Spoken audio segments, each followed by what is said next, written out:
Yeah, any other questions?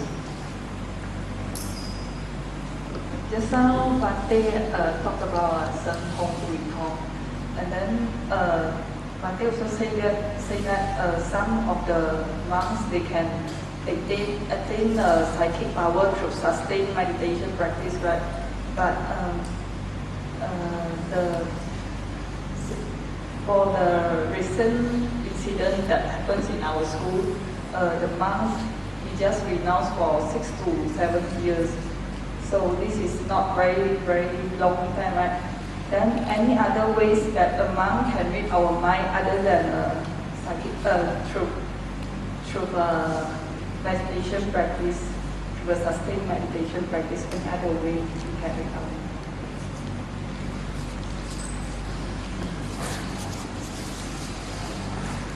I have direct experience with a teacher who uses this Guitong.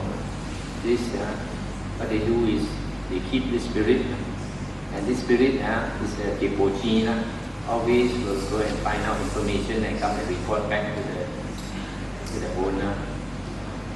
So the owner also can tell the spirit to do what he wants to do. For example, if he wants to know what you are thinking, he can find the spirit will tell you what you are thinking. So that's why I said you have to be very careful to distinguish between Sangha and Siddha. For a person to really attain psychic powers through meditation, that person has to attain the 4th jhana. And for a person to attain the 4th jhana, he has to live alone. Live alone and let go a lot of things. And then once he has attained the 4th jhana, for some the psychic powers come naturally, some they have to cultivate. But the Buddha in the Sutta says when a person has attained the 4th jhana, it is so blissful that even when he comes out of that 4th jhana, when he's sitting, he is like sitting in heaven. When he's standing, he's like standing in heaven. When he's walking in heaven, and lying down also. So because of that, once a person has attained the 4th jhana, usually he wouldn't do anything except sit, meditate. It's just like a person blissed out with what ecstasy or what, but much more pleasant than even your ecstasy pill or whatever drug. So unless that person is a type of meditator who doesn't want to do anything, doesn't even want to talk except meditate, all the rest is fake. Once a person really has attained psychic power, he doesn't want to do anything except meditate. And also that person is very peaceful. So it's not so difficult to distinguish. Bhante mentioned that the person that attained that jhana is very peaceful. And how can you know a person is peaceful? You can know a person is peaceful or agitated through his bodily action, how he behaves.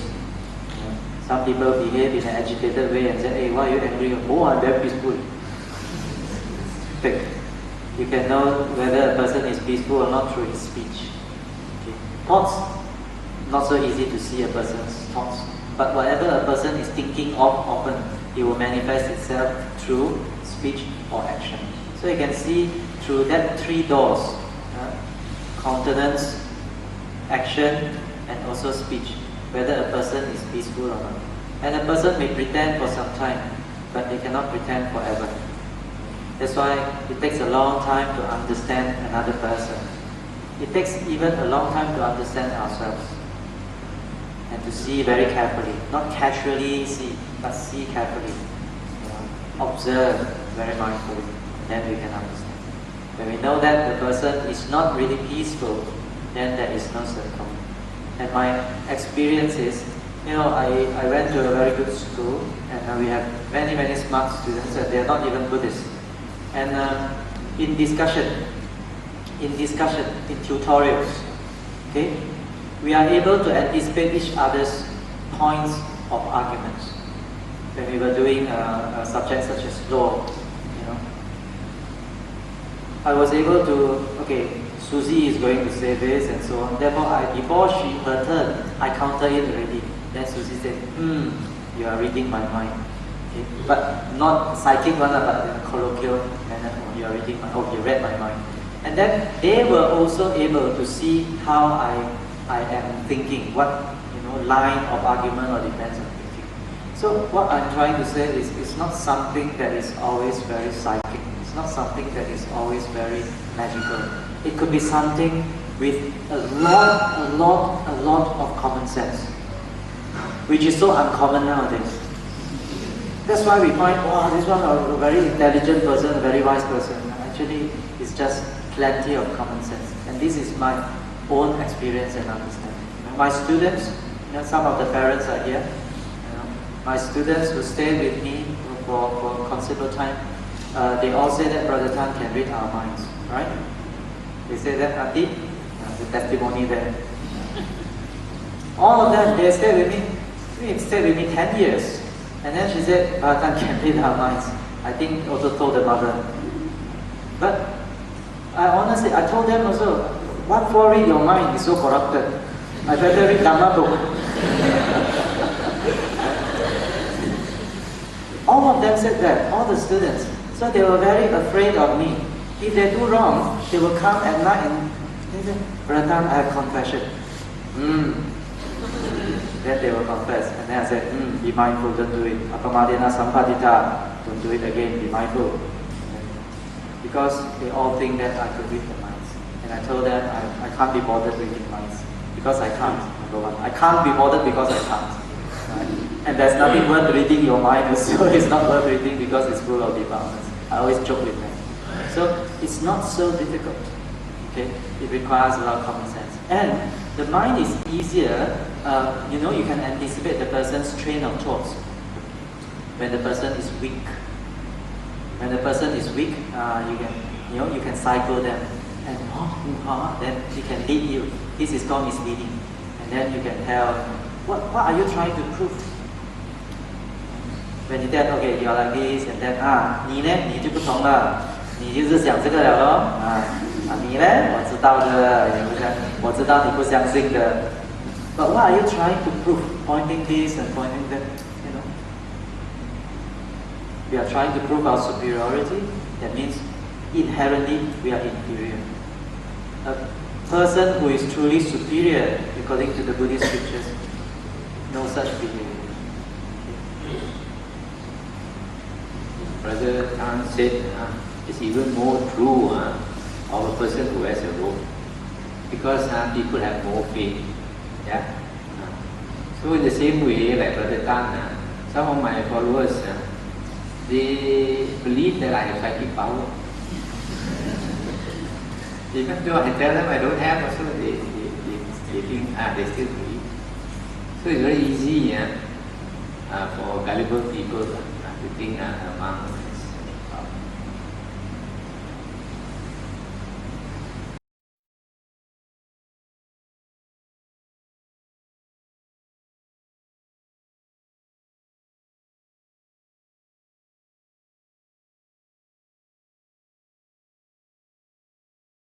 Good evening, brothers and sisters in the Dhamma. The topic of the talk tonight is the history of Indian Buddhism.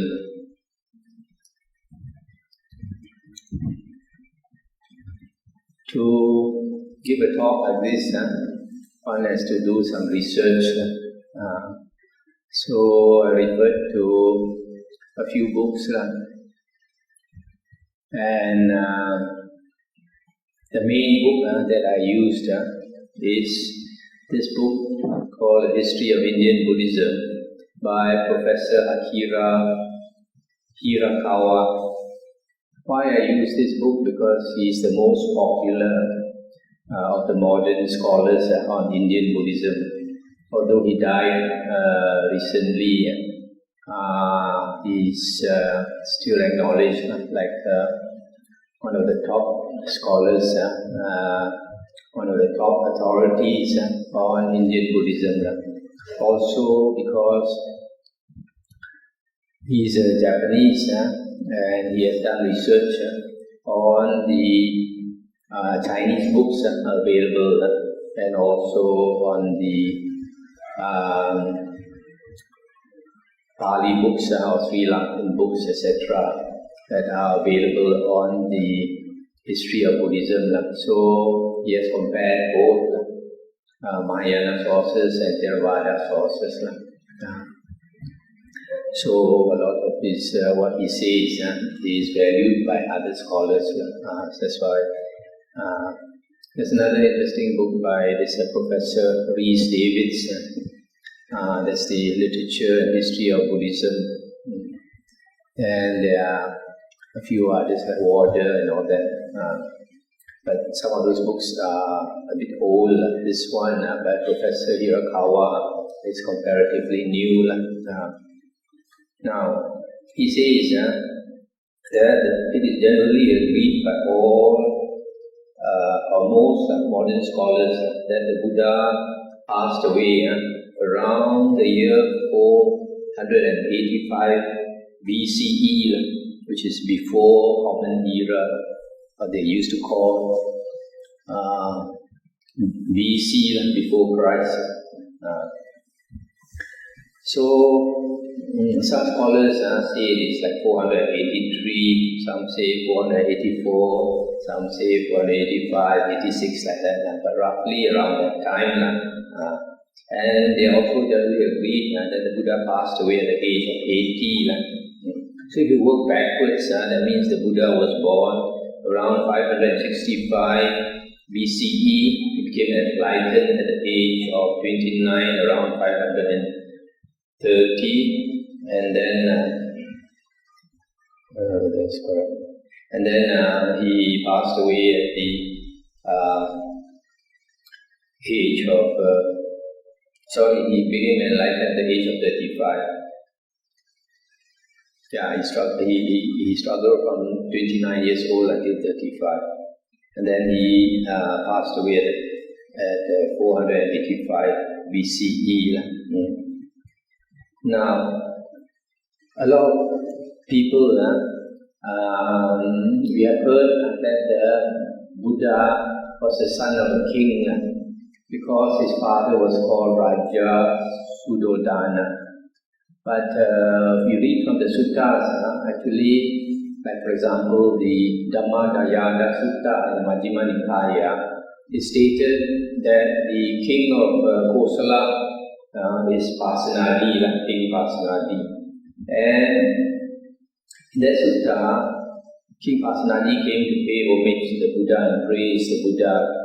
And he said that the Buddha is 80 years old, just like he is 80 years old. The Buddha is a citizen of Kosala, just like he is a citizen of Kosala. The Buddha is a warrior caste, just like he is the warrior caste, and all these things. So from there we know that the Buddha was a citizen of Kosala. And so since the country has only got one king, and the king was Kosala, so the Buddha's father was not a king. The Buddha's father was one of many rajas. Raja means somebody from the royal family, royal, what we call the blue blood, the warrior caste. So for example, in our country we have many rajas and tunkus, and not all of them are sultans or agong, right? Only one is picked to be the sultan or agong. So in that case also, here Raja Suddhodana is called Raja not because he's king, but because he belongs to the warrior caste. So some people also say that the Buddha's father was the Sakyan chieftain. That also is not true. If we look into the Vinaya books, it is mentioned the first 1060 Arahants who were enlightened. And in there is a man called Bhadya. It is mentioned that the Bhadya was a Sakyan chief, and he was persuaded by his very good friend Anuruddha to become a monk, and finally he became a monk. And because his what we call paramis were very good, good qualities. Within 3 or 4 months, he became enlightened, became an arahant. So we know that the Sakya chieftain was not the Buddha's father, but Bhante. So the Buddha's father was one of many warrior caste persons, but it's also mentioned that his father was very rich, very wealthy. That's why his father built 3 mansions for him for the 3 seasons, for the winter, summer and rain season. So the Buddha, from the Gatikara Sutta, we find that he was a monk before, under the Buddha Kassapa. And in that lifetime, he listened to the Dhamma and understood the Dhamma and renounced that. Originally, in that lifetime, he was a Brahmin, having attained understanding of the suttas. That means he must have attained right view and entered the stream and then became a monk. And then after that lifetime, he was reborn in the Tusita heaven and came back as Siddhartha Gautama. And as a small boy, he could enter the first jhana under the Jambu tree. So we know that first jhana must have been attained when he was a monk under the Buddha Kassapa. So if he had already entered the stream and attained the first jhana, it is logical to say that he should have become a Sakadagami, second fruit attainer, second fruit Arya. That explains why when he came back as Siddhartha Gautama, for no good reason, he left his beautiful wife, left his newborn son, and left his loving parents who pleaded and cried, asking not to go forth. In front of them, he shaved off his head, put on the yellow robe, and walked out of the house. If that happened to an ordinary person, we say it's xiao le, chi xin jo, something wrong with him. Tiga suku, how can he leave his family like that and go and become a monk, a beggar, and living under the trees at night and all this thing and beg for his food and all that. So the only explanation is that he's not an ordinary person. He must have become a Sakadagamin, and then only he renounced. He had to renounce because according to the suttas, when a person becomes a Sakadagamin, he's called a once returner. He comes back as a human being. One last time, he must enter Nibbana. That's why his time was due. That's why he had to go forth. So, at the age of 80, the Buddha passed away. And it is stated that when the Buddha passed away, the sangha consisted of small groups of beggar monks, mendicants in central India. This central India means the Pali word is Majjhima Padesa. In Chinese, they translated it as Zhongguo, middle country, Zhongguo. So from there, this misunderstanding arose that all Buddhas are born in China. All Buddhas are not born in China. All Buddhas are born in the middle country or middle India. So through the efforts of Sakyamuni's disciples, Buddhism spread to the south and to the west. It was only later, because of Emperor Ashoka, that Buddhism spread far and wide and became a world religion. Now the periods of Indian Buddhism are given as generally as 5 periods. The first one is early Buddhism or original Buddhism. That means the original teachings of the Buddha were practiced. This was roughly for 500 years. From the year the Buddha was enlightened, 530 BCE until approximately 50 BCE, approximately 500 years. This fits very well according to what the Buddha said in the Suttas and Vinaya. Originally, the Buddha did not allow women to go forth as nuns. And later, when he was persuaded many times by Ananda, he finally allowed the ladies to become nuns. But later he told Ananda, he said, Ananda, if today you had not persuaded the Tathagata to allow women to go forth as nuns, the true Dhamma would have lasted 1,000 years. Now the true Dhamma will last only 500 years. So now we see from here, actually the true Dhamma lasted 500 years.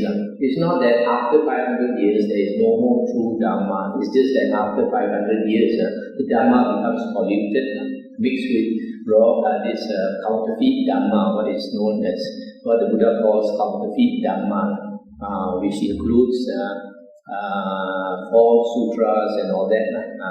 So from here, we see early Buddhism or original Buddhism lasted from roughly 530 BCE up to 50 BCE. And this includes the time of Emperor Ashoka. Emperor Ashoka lived around the year 250 BCE. Then the next phase of Buddhism in India is called sectarian Buddhism, Hinayana Buddhism, where there were something like 20 schools of Buddhism, 20 sects of Buddhism. This started around the year 150 BCE, but then it was still not popular yet until about 50 BCE. Then only this sectarian or Hinayana Buddhism became popular until the year around 850 CE, Common Era. That means it lasted about 900, 1,000 years, like that, 900 years. So this Hinayana Buddhism or sectarian Buddhism is called Xiao Cheng, Xiu Seng in Chinese.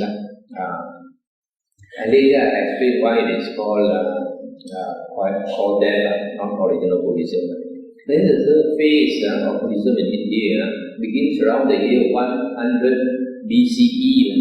That's the time when Mahayana ideas started to surface. Mahayana teaching started to surface. But they only became popular from the year around 10 CE, 10 Common Era.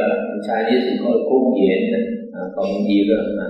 Around 10 CE up to 200 CE. And then the fourth phase is called later Mahayana Buddhism. This lasted from about 200 CE up to 850 CE. Then the last phase is called esoteric Buddhism. Esoteric Buddhism started around about 600 CE, but they only became popular about 700 CE and lasted up to 1000 or 1001 CE, Common Era. So you find that the last phase is this esoteric Buddhism. Esoteric Buddhism is also called the secret school, where it is transmitted only from the teacher to the disciple, only to select disciples, not to everybody. Now, after the Buddha's time, what happened was, after the Buddha passed away, the sangha convened the first council a few months after the Buddha's passing. This was called the first council. This council is a translation for the Pali word Samhiti. Samhiti means the monks come together and chant together the Dhamma and the Vinaya. Chanting together, that's the meaning of Samhiti. So this first council was attended by 500 Arahants. And Emperor Ananda, being the one most familiar with the suttas, because he was beside the Buddha most of the time, he was asked to chant the suttas, and then the Arahants all memorized what he chanted. The aim was to make sure everybody gets the suttas correct, so that it is handed down. Everybody agrees the Buddha said such and such, instead of everyone having a different version. And then Pali was asked to chant the Vinaya. So the 500 Arahants, they have a very good computer up here, and it's chanted just one time, everything memorized. So after that, they transmitted to their disciples, and after that it was handed down generation after generation right up to now. So that was the starting point of the suttas and the Vinaya. Then about 100 years after the Buddha's passing away, the monks in a place called Vesali, they were not practicing well. They were not keeping good Vinaya. For example, they were accepting money from lay people, which is against the precepts. And then they were eating after noon. Here noon in Malaysia is about 1 o'clock, when the sun is the highest. After that, we are not supposed to we are not allowed to eat ordinary food. Only certain things considered medicinal value that we are allowed. So they were eating afternoon. And then they were breaking other precepts. And they gave the reason that because their teacher, their preceptor were doing it, so they just follow their teacher and their preceptors. So they think nothing wrong because their teachers and preceptors are teaching them like this. So then one day a monk called Yasa came to their place. This Yasa was a very good monk, a very learned monk, and also a very good practicing monk. Not sure whether he's an Arahant or not. So when he came to this place and then he went to beg for his food, the people not only offered him food, offered him money also. So he refused to accept. Then the people asked him why. He said the Buddha doesn't allow monks to accept money. Then they said, how come? The monks here tell us that monks can accept money. So he said, no, not allowed. Then another day when he went for Pindapat, other people also offered him money, and also he refused. And he again had to explain. So very soon a lot of people came to know that this monk is saying cannot accept money, cannot eat afternoon and all these things. So they start to question the resident monks in Vesali. Why this monk says like that and you all say like this? So the monks were very unhappy in Vesali. So they held a meeting to discuss about this monk, Yasa, who is saying things are different from what they say. So they decided expel him, don't allow him to stay here. So they expelled him. So he went away. So he was not satisfied. He went to meet other good monks, other practicing monks, and told them what happened. So they said, we better go and confront these monks. So they started gathering good monks to come and have a whole a meeting with these monks. And when these monks heard that these good monks were coming to find fault with them, they also started to call other monks to come. So finally, they had a meeting, and that meeting 700 monks attended. So when they held this meeting, they started to quarrel with each other. This side says like that side says like that, and then so there was no end to that quarrel. So finally they decided, okay, what we will do is we will appoint 4 monks from this side and 4 monks from this side. You select 4 respected monks, we will select 4 respected monks, and then the 8 monks decide. So they selected 4 monks, it's written as 4 monks from the east and 4 monks from the west, and these were very well-known and respected Theras, elder monks. So when these 8 monks came together, and then they decided on 10 points of Vinaya. These 10 points of Vinaya, whether a monk is allowed to accept money for himself, and they said no. According to the Buddha said in such and such book, in such and such a place, in the Vinaya books, the Buddha said it's not allowed. And then whether a monk can eat in the afternoon, they said no. The Buddha says in such and such a place that we are not allowed to eat in the afternoon. And then whether we should follow our teacher's word all the time, and they said no.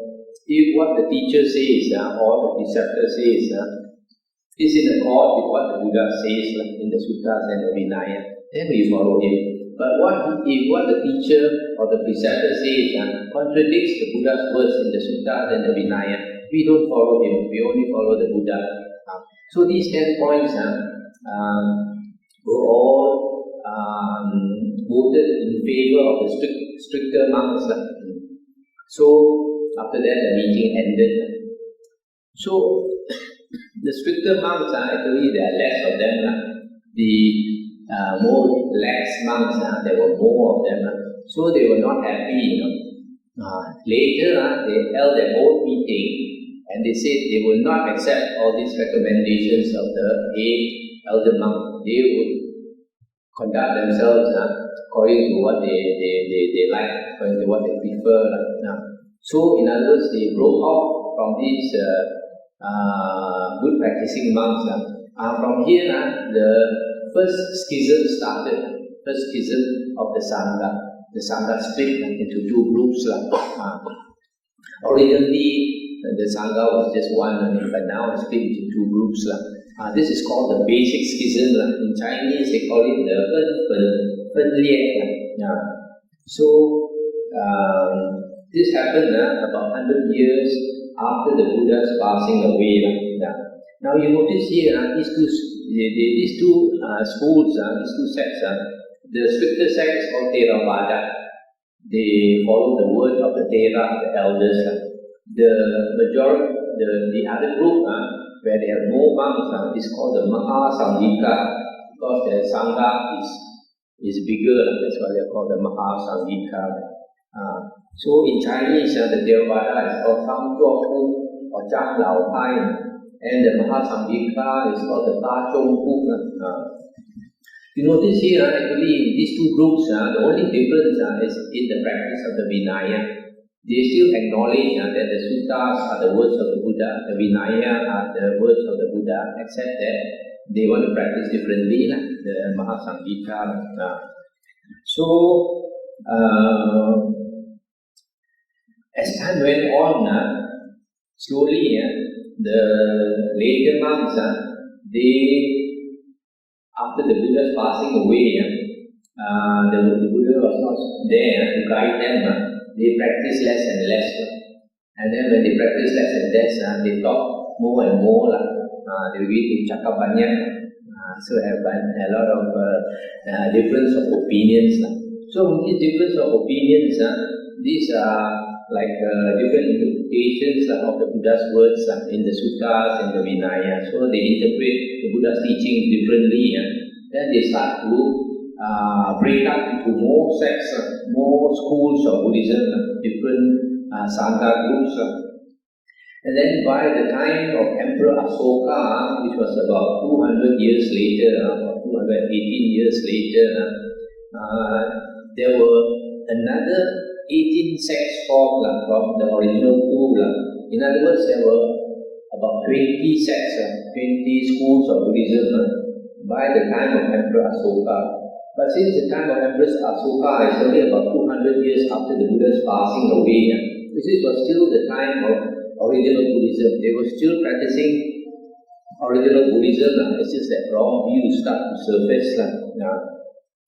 So, in other words, all of them were following the Pali, Suttas and the Vinaya.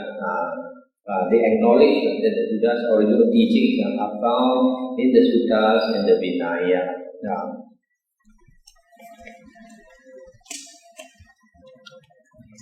Okay, now we come to Ashoka. According to the Sri Lankan records, the Buddha died in the 8th year of the reign of King Ajatasattu of Magadha.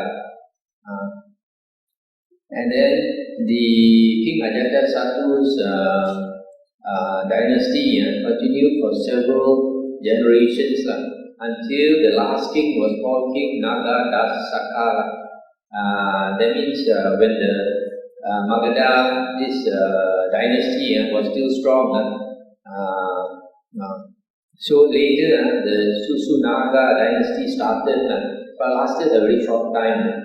And then after that the Nanda dynasty started and endured for 22 years. And then in the year 327 BCE, Alexander the Great conquered northwest India. After he conquered into India, there was a lot of disorder. Following the resulting disorder, Chandragupta became king and founded the Mauryan dynasty. He established a strong kingdom over much of India and ruled for 24 years.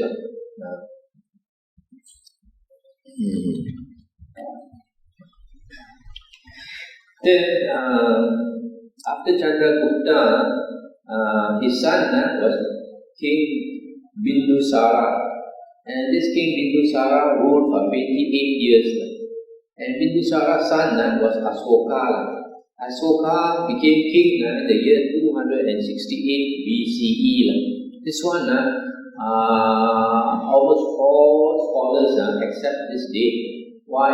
Because during the time of Emperor Ashoka, he sent missionaries to spread the Dharma. And he sent missionaries to spread the Dharma in different countries. And this was recorded in the Ashoka pillars. The Emperor Ashoka, he constructed stone pillars where the Dhamma was carved out, and also some of the things that happened at that time. So it is mentioned that he sent missionaries to such and such countries, and the kings of the countries were mentioned. So from there, historians they look and they see such and such a king, such and such a king lived at what time, what year, and then they came to the conclusion that the King Ashoka became king in the year 268. So Sri Lankan records say that 218 years passed between the time the Buddha died and the time Ashoka became king. But Chinese books say differently. But strangely enough, there is one book in the Chinese records, chronicles. It's called the Hai Wang Chuan, the King Ashoka records or King Ashoka biography. And there it is stated that from the Buddha's time until Emperor Ashoka's time, there were 12 kings of Magadha. Even though the dynasty had stopped, they still had this king. So 12 kings lived from the Buddha's time until the Emperor Ashoka's time. Now, just now we mentioned that certain kings, they ruled for 24 years, 28 years, and Ashoka himself was king for 36 years. You know, once a person becomes a king, he does not retire, he does not take pension until he dies. Usually that's the case. So that's why most kings, they will rule for 20-something years or 30-something years until they die. That being the case, if 12 kings passed from the time of the Buddha until Ashoka, so 200 over years is a reasonable record, but reasonable period. But the Chinese books say only 100 years passed between the time of Emperor Ashoka and the Buddha's passing away. In other words, they don't acknowledge that the Buddha passed away around the year 485 BCE. They think that it was actually 100 years later, that means around 385 BCE now. And one of the reasons they give is that they say when the Buddha passed away, he transmitted his teachings to Mahathera. He transmitted his teachings to Mahathera. And then Mahathera transmitted his teachings to Ananda. And then he transmitted it to Sanakavasi, to Upagupta, to Ditika. So in other words, there were 5 generations of monks from the time of the Buddha's passing away until Ashoka. But then you must know that this is not in the suttas. This is only what they say. For example, when they say that the Buddha transmitted his leadership of the sangha to Mahathera, we find the suttas this is not correct. Because when the Buddha was about to pass away, Ananda asked the Buddha said, Bhagava, after you are gone, whom should we follow as our teacher? And the Buddha said, after I am gone, take the Dhamma and the Vinaya that I have taught as your teacher. So the Buddha did not say that to follow another monk as his teacher. The Buddha said to follow his teachings as the real teacher. Whereas the Mahayana books, they say differently. Now, the Mahayana books also say that at the time of Emperor Ashoka, there were only two sects of Buddhism. It's only after the time of Emperor Ashoka that the 18 other schools formed. But in the Sri Lankan records, the 18 additional schools already formed at the time of King Ashoka. Also, it is mentioned in the Sri Lankan records that because of the many wrong views that King Ashoka saw among the monks, that he asked a very respected monk called Mogali Putta Tissa Thera to convene the third council of monks, and then to recite the true Dharma, and then to tell them what is wrong, what is right. And also those monks who did not follow the true Dharma, who had wrong views, this Mogali Putta Tissa Thera was asked to defrock the monks, disrobe the monks. So now you would think that if all this happened 100 years after Emperor Ashoka's time, if Mogali Putta Tissa Thera tried to disrobe the monks, I don't think they would have allowed him to disrobe. They would probably have fought with him, right? It's only, to my mind, he could only do that because King Ashoka directed him to do it.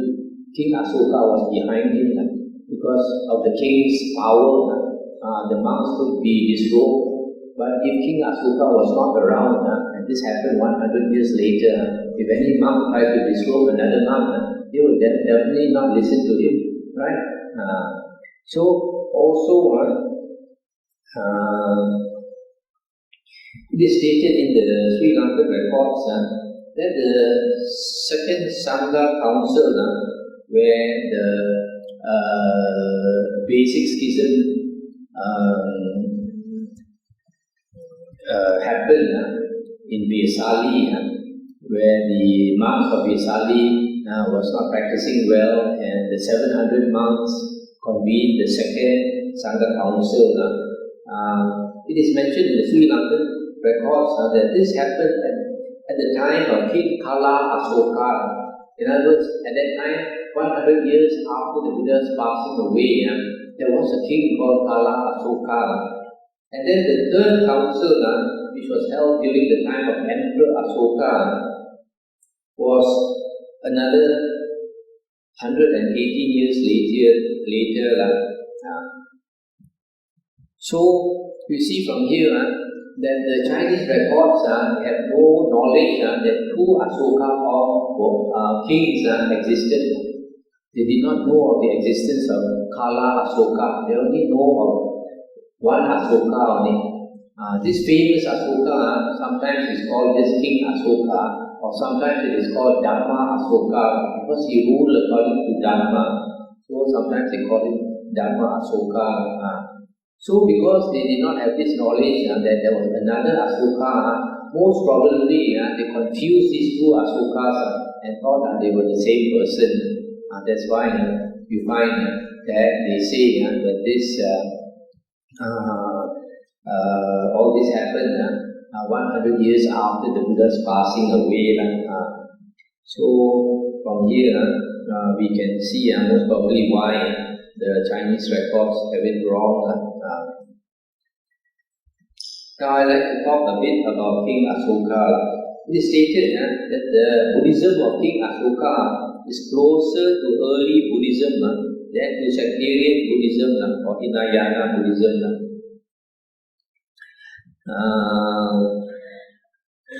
It is also stated that Ashoka converted to Buddhism in the 7th year of his reign.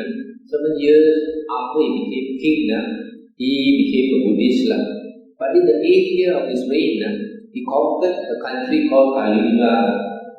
And when he conquered this country, the people fought very fiercely. So a lot of people died. And in this war, he saw a lot of suffering. Families were separated, members of the family were separated. Sometimes the family lost a mother, sometimes the family lost a father, and they had great difficulty to continue living, to find a livelihood. So because he saw also so many people killed and disfigured, maimed and all that, so he regretted that he started this war. From that time onwards, he did not want to conduct any more wars. Then he started to practice the Buddha's teaching seriously. He believed that compassion was very important. So he kept the 8 precepts. He went to the monasteries to do his retreats and all these things. And then he stated from the 12th year until the 27th year that he became king, he made great effort to spread the Buddha's teachings. And how did he make effort to spread the Buddha's teachings? One was by erecting these stone pillars, what they are called Ashoka edicts. These stone pillars, he asked the people to carve the words of the Buddha on these stone pillars. And also a lot of other things that he thought was important. His ideas about compassion and all these things. And also, he sent monks, missionaries to other countries to spread the Dhamma to nearby countries, like now what we know as Pakistan, Afghanistan and all that. At that time, were Buddhist countries. And then he liked to make this Dhamma Yatras. Dhamma Yatras means Dhamma tours. In this Dhamma tours, they go to various parts of India, and when he went to various places, he would visit monks, especially well-known or good practicing monks.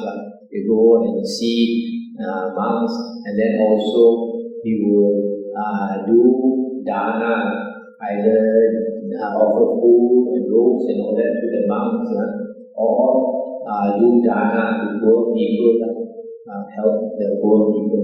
Also, he would teach Dhamma to the masses, to the ordinary people, taught them to practice the Dhamma correctly, etc.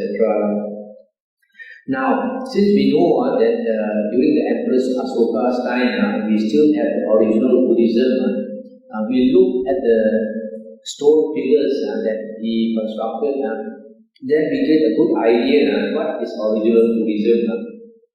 In the stone pillars that he constructed, it is mentioned that there are 5 Nikayas.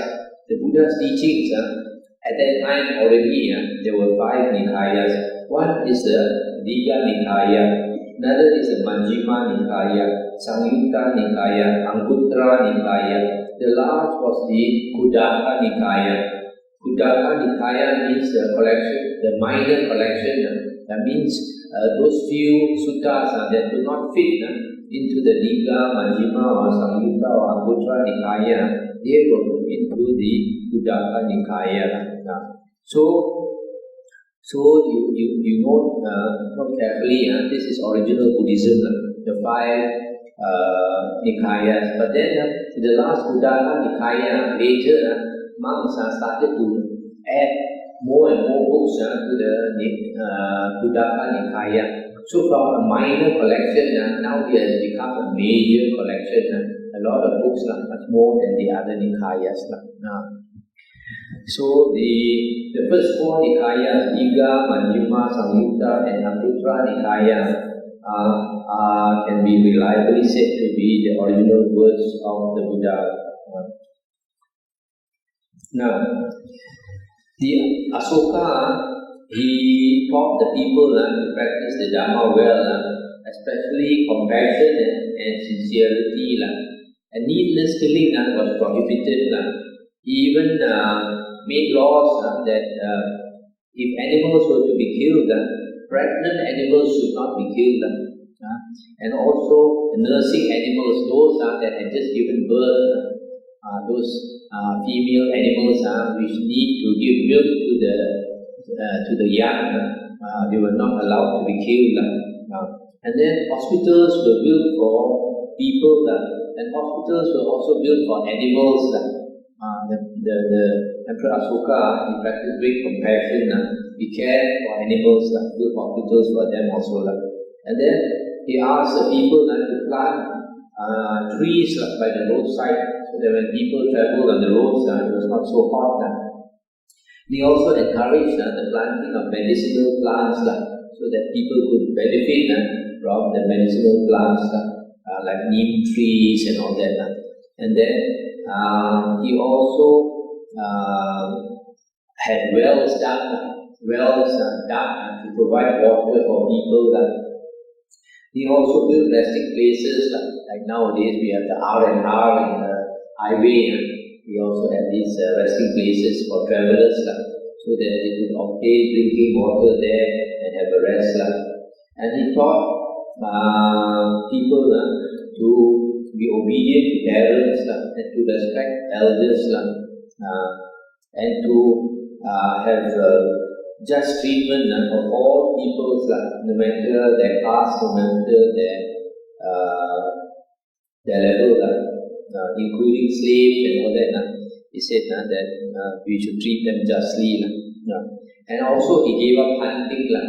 Kings like to go hunting, but he gave up hunting. Instead, he spent his time doing this dharma tours, which he enjoyed a lot. Then he put a lot of effort in governing well. He wanted to make sure that he benefited the people, like a bodhisattva, benefit the people, and in as many ways as he could. And then he also appointed ministers of Dhamma to look after the sangha affairs, to look after the sasana. And on top of that, he also appointed ministers who were responsible for other religions, also to take care of other religions. And then he warned against further schisms of the sangha. He warned the monks not to create more schools, and that he would defrock monks who attempted to create schism or who had wrong views.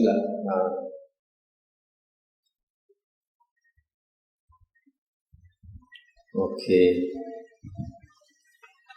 Now we come to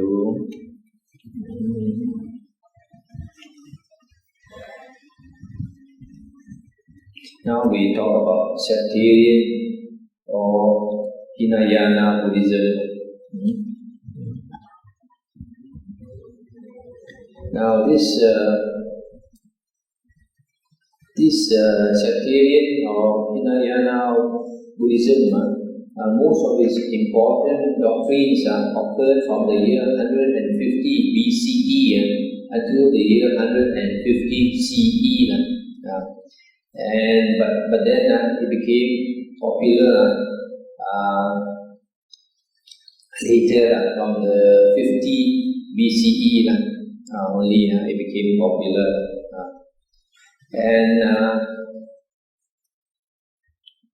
This sectarian or Hinayana Buddhism is typified by the development of the scholastic Abhidhamma, because at that time the Sangha was very well supported. So the monks, they had a lot of time, and then many of them did a lot of studies on the Dhamma, and then they started to have new ideas about the Dhamma. This is called the Abhidhamma. The Abhidhamma, according to this book by Professor Hirakawa, is not the higher Dhamma. Abhidhamma means analysis of the Dhamma. That means they analyze the Dhamma and then they come up with new concepts about the Dhamma that the Buddha did not teach.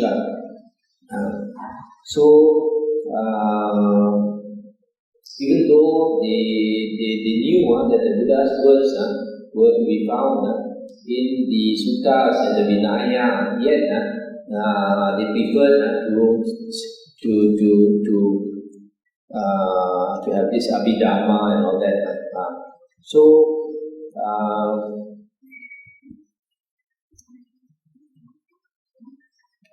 Also, this sectarian Buddhism, Hinayana Buddhism, was more for the monks and nuns.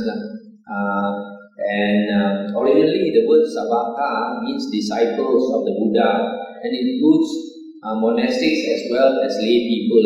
But in sectarian Buddhism, disciples Savakas only meant the monks and the nuns.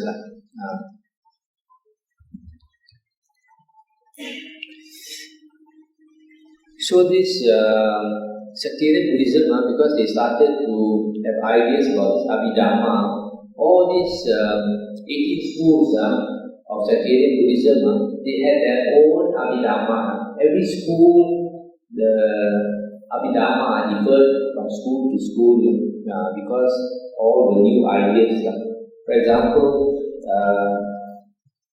in the our Theravada Abhidhamma, we find new concepts like Javana, Bhavanga, Patisandhi, Citta, Chuti Citta, Kalapas and all that that the Buddha did not teach.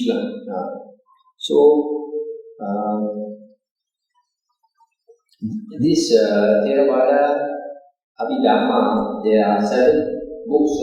You see, all these 18 schools, most of their doctrines were lost. Finally, now we have mostly only the Theravada, and they also have the Savastivadin. So, out of the 7 books, the last 3 were the Dattutata, Yamaka, and Patana. And because these last 3 books were written later, so they were compiled later, they have a lot of new concepts. And then later, this sectarian Buddhism, they start to have other teachings, for example, the Pitaka Padesa, the Netipaka, and later in the 5th century, that is 400 something, they started to write commentaries, interpretations of the suttas, their own ideas about the sutta, and this is called the Atthakatha. So the most famous of the commentators is a man called Buddhaghosa. This Buddhaghosa, he wrote commentaries, he was a great scholar. You see, the trouble with these scholarly monks, they don't practice enough. Instead of meditating, like the Buddha advised, to clear the mind and attain the jhana so that they can see clearly. These scholar monks, they keep studying and then having ideas, but their minds are not developed. So if their minds have not attained jhana, the Buddha said, they cannot state things as they really are. So they write commentaries, and this Buddhaghosa, he wrote commentaries on all the Nikayas and the Vinaya books, and he wrote commentaries on the Dhammapada, Sutta Nipata, and also another book called the Visuddhimagga. All these are later writings. So when all these later writings started to appear, people became more interested in these later books like the Abhidhamma and the commentaries. Instead of putting all the attention on the suttas and the Vinaya, now the attention, they are more interested in the Abhidhamma, not in the suttas. More interested in the commentaries than actually what the Buddha said and all these things. So that's the difference between original Buddhism and sectarian Buddhism. In other words, sectarian Buddhism created a lot of new books which did not exist before, and they preferred to study these books rather than the original words of the Buddha. This the Buddha already warned in the suttas. The Buddha warned in the Samyutta Nikaya, I think 20.7. The Buddha said in the future, the monks will not be interested in the original words of the Buddha. Instead, they will be interested in the words of disciples. And the Buddha said this will cause the disappearance of the true Dhamma. When the Buddha says the word of disciples, he means the words of later monks who write new books. Now, a lot of people don't know that there is one sutta in the Digha Nikaya. I think it's Digha Nikaya 29, where the Buddha gave a simile of the razor. The Buddha said in that sutta that the Buddha's teachings are utterly perfect and pure and complete. So the Buddha said there is no need to add to his words or subtract from his words. The Buddha said if a person adds to the Buddha's words, in other words, says more than what the Buddha says, that person does not understand the Dhamma. And if a person thinks that he can subtract some of the Buddha's words, he also does not understand the Dhamma. So what the Buddha is saying here is that we should only rely on his original words, not on later books. So it's because these later monks, they don't understand the Buddha's words. That's why they think they want to add to his words. They start a lot of new other books. All this is considered, this is Hinayana books, the Abhidhamma, the commentaries, the Jataka stories, the Netipakarana, the Vedako Padesa, all these books. So that's the difference between original Buddhism and Nikaya Buddhism. And now we come to Mahayana Buddhism. Mahayana Buddhism, most of the books were compiled from 100 BCE to 100 CE. That means around 200 years period around the 0 CE. 100 years before and 100 years after. But then they only became popular about 10 CE, 10 years of the Common Era. Now the early Mahayana teachings, they still accept that Arahatship is the ideal of the Buddha's teachings, but they try to appeal to people to consider the Bodhisattva path. For example, one of the early books called the Mahavastu, this is what they say, that Arahatship is the ideal, but then they try to persuade people to walk the Bodhisattva path. However, later Mahayana books like the Lotus Sutra, they champion the Bodhisattva path and condemn the Arahant path.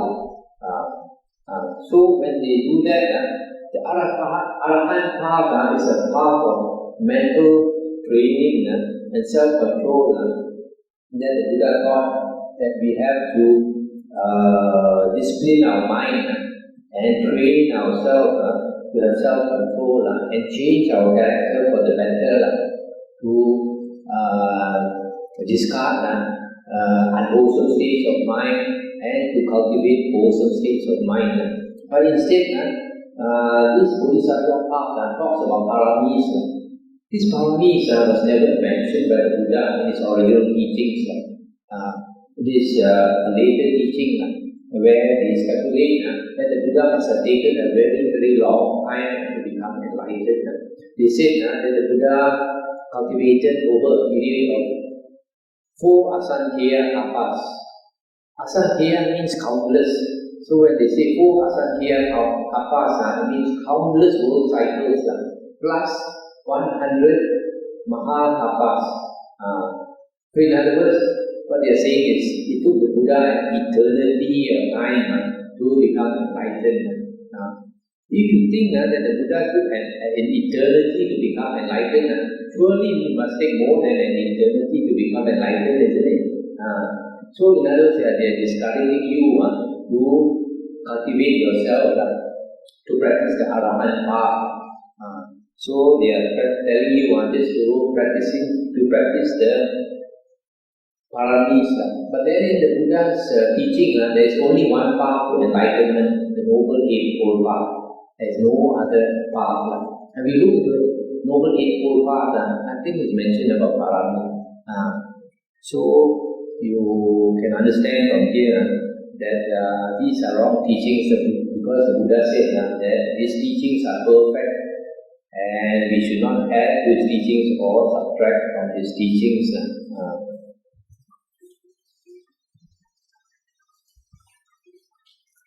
Now it is said here that the early Mahayanists revived the spirit of the Buddha's teachings by adapting it for a new age.